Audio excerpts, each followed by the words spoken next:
Hello mga kabayabas, welcome back sa aking channel. So for today's vlog mga kabayabas ay magigisa po tayo ngayon ng ampalaya. At ang lahok po natin ay isda mga kabayabas. Kaya sana po ipatuloy po nyo akong supportan sa aking vlog. Sa walang sawa po nyo pagsuporta at wag po kayo mag-skip ng aking ads at yung pinapakalaking tulong na po sa akin mga kabayabas. Kaya muli, maraming salamat po sa lahat ng subscriber ko, viewers at silent viewers po. Maraming salamat po sa inyong lahat na pagsubaybay sa akin.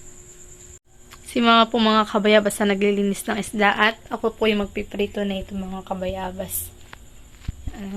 Si mama lang po yung naglilinis.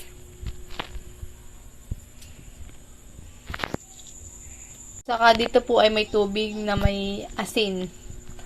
Tsaka ito na po yung ating ampalaya na lulutuin. Dito na pati ang itlog. Hindi naman po talaga. Yan. At saka ito na po yung ating rekada. Bawang at sibuyas. At ina pong uumpisahang maghiwa po ng ating mga gagamitin sa pagluluto. Yan mga kabayabas. At uumpisahan po natin at po na itong ating ampalaya.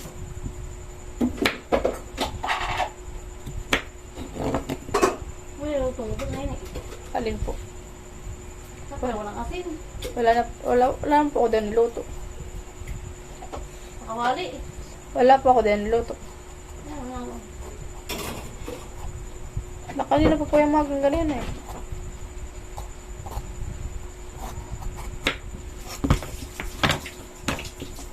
Tsaka tatanggalan po natin ito.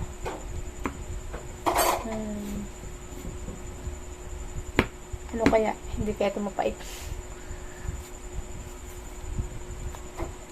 Next wala na kong hiwa.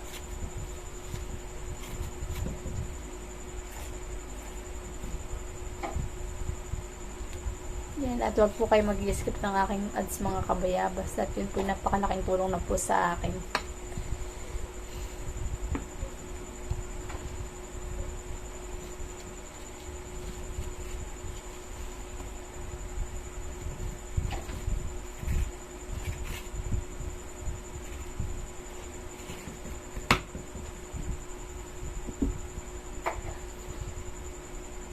Yan mga kabayabas at maghihiwa na po tayo ng ating gulay dahil tapos na po natin tanggalan ng yung puti po tsaka po yung mga buto.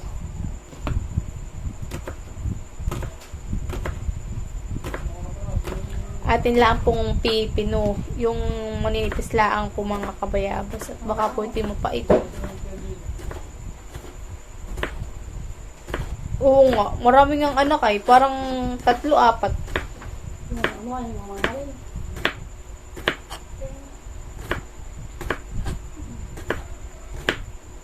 Sana po ay supportahan po lagi nyo aking vlog. Huwag po kayo mag-skip ng aking ads. Tapos naman ito mga kabayabas, ibababad naman po natin ito sa tubig na may asin. Bakit mama binababad nga pala? Kaya daw po binababad sa may tubig na may asin para daw po hindi matanggal ang pait. Pero hindi ko po alam kung totoo. Pero lagi po kami naggaganian. Pero minsan naman po yung mapait talaga po ang ampalaya. Maski ibatad mo ay talaga pong may pait.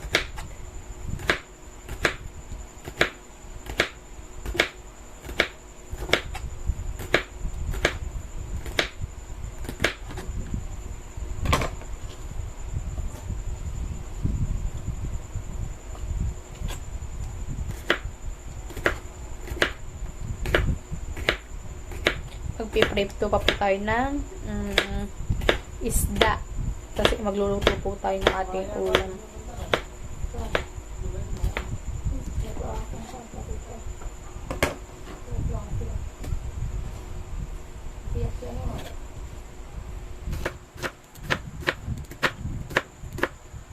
Parang nagdagat sila eh. Lama. Nagdagat sila eh. Kaya nga.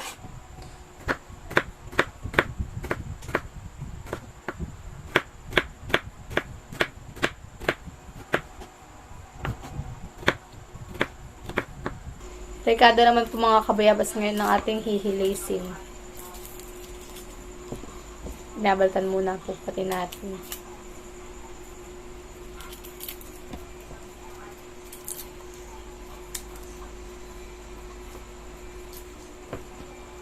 Panggisa po natin ito.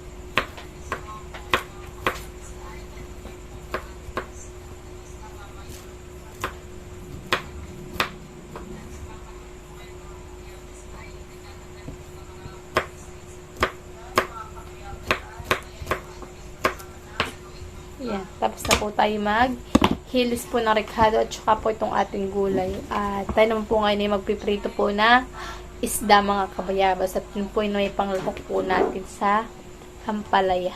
Yan. Ito na po mga kabayabas yung ating hiniwa po na ampalaya. Tsaka po ito yung ating rekado.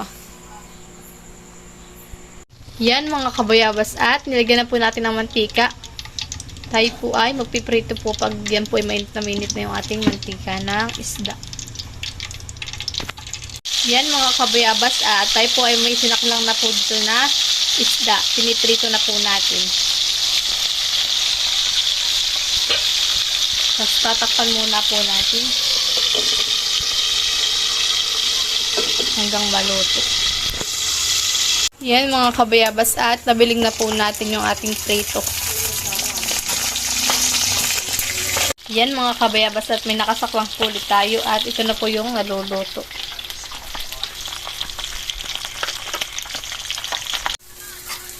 Tayo mga kabayabas ay nagigisa na po.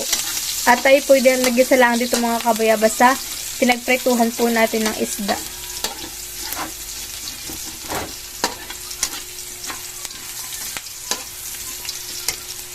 Yan mga kabayabas at golden brown na. Lalagay na po natin yung ating gulay.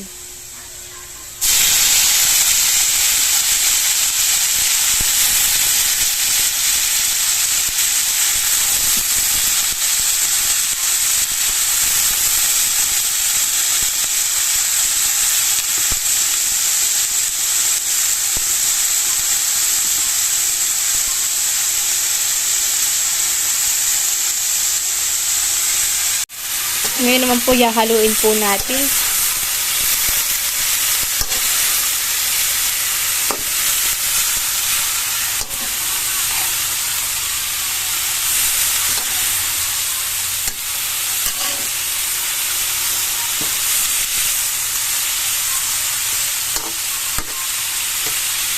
Lagyan muna po natin ng bitchin. Yan at tsaka po paminta.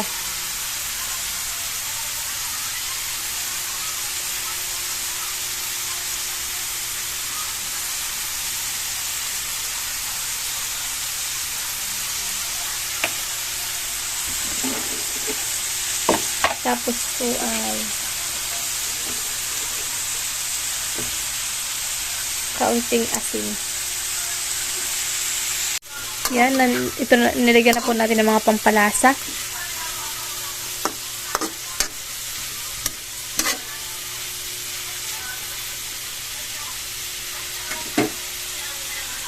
Tapos lalagyan na po natin itong isda.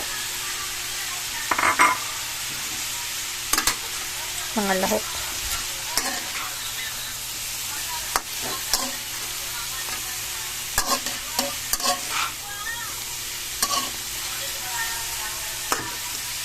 Tapos lalagyan po natin ng kaunting tubig para po medyo may sabaw-sabaw.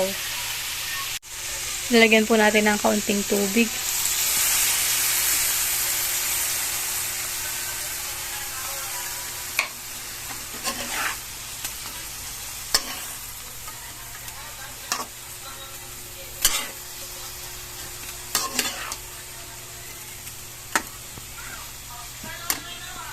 Yan mga kabayabas. At papatikman muna po natin kay mama kung okay na po yung lasa.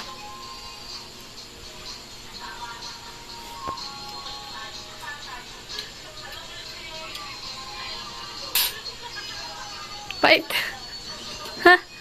Mapait. Kulang pa sa alat. Ha?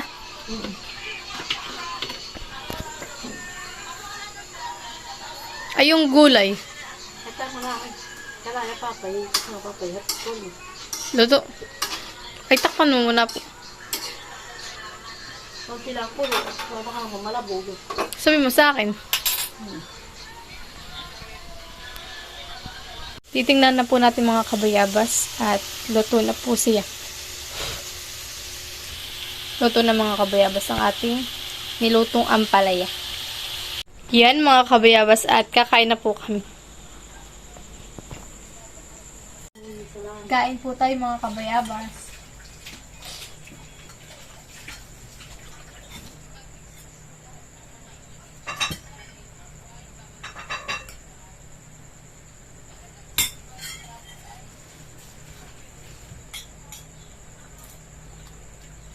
Ba, Bakit? mapait nga. Mais anak na, kaya mapait. Baka nalo mo. Naluto mo talaga. Hmm? Bawal ba haloy? Ang bahay. Sabi mo. Bakit ako pag nagluluto? Talagang nahalo. Kain po tayo.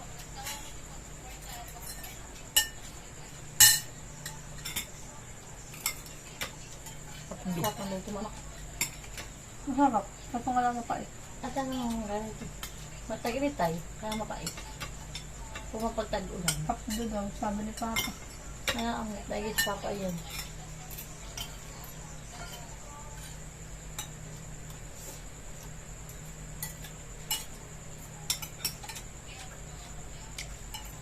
Kain po tayo.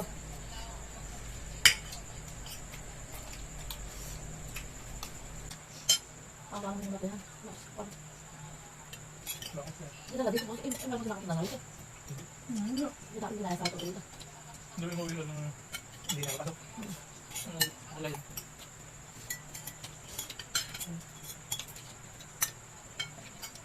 Awa na.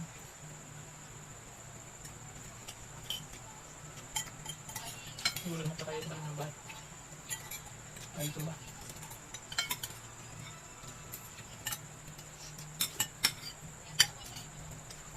Takot pala tapos niya. Oo. Gamas ka? Asin.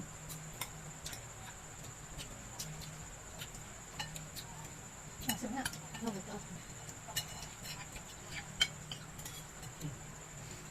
na. Ang mapait, maasin. Umakan. Pagkakit takot. Sama sa ang maasin. Tikman. Iya. Ano eh? Ang bis. Ang bis ito ah. Oo. Ay, tumuto. Ano yun? Tagsali. Ano yun? Oo nga. Tapos lang maasin. Umakan ako. Ano ko yun? Ulit, ulit.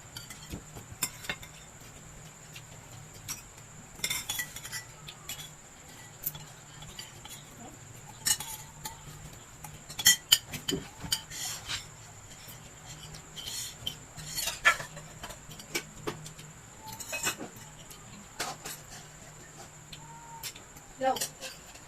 Ilaw ulit.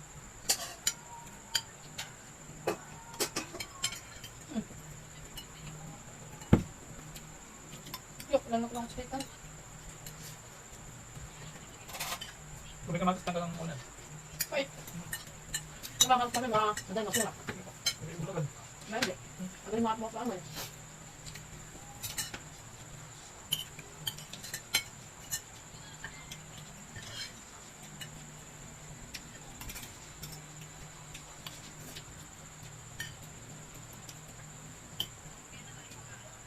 Ang ulit. Bato kaya ako ulit. Ang dalo. Yung lulis. Ay, ano yung native? Lulis nga. Sting. Nanangkat ka ng overnight. Gusto ng kasama ko. Maalis. Alas 4. Hapon. Tapos uwi natin yung maga na. Nakakano. Kasi po. Marami ako na ate sa bunso. Ano ba? Kaya nga siguro siya ipasok ay. Ako pa lang sinatuturo. Tuturo ko ano nga. Oo. Ano nga? Saan? Saan? Tungkol daw. Kunwari. Ako. Ay, o nga pala yung napatay na. Ito, ito ano. Let's go. May gabi yun sa'yo. Naliliit ang kasi. Pakakain ko lang kanila. Hindi ko kanila. Kaya, size mo siya.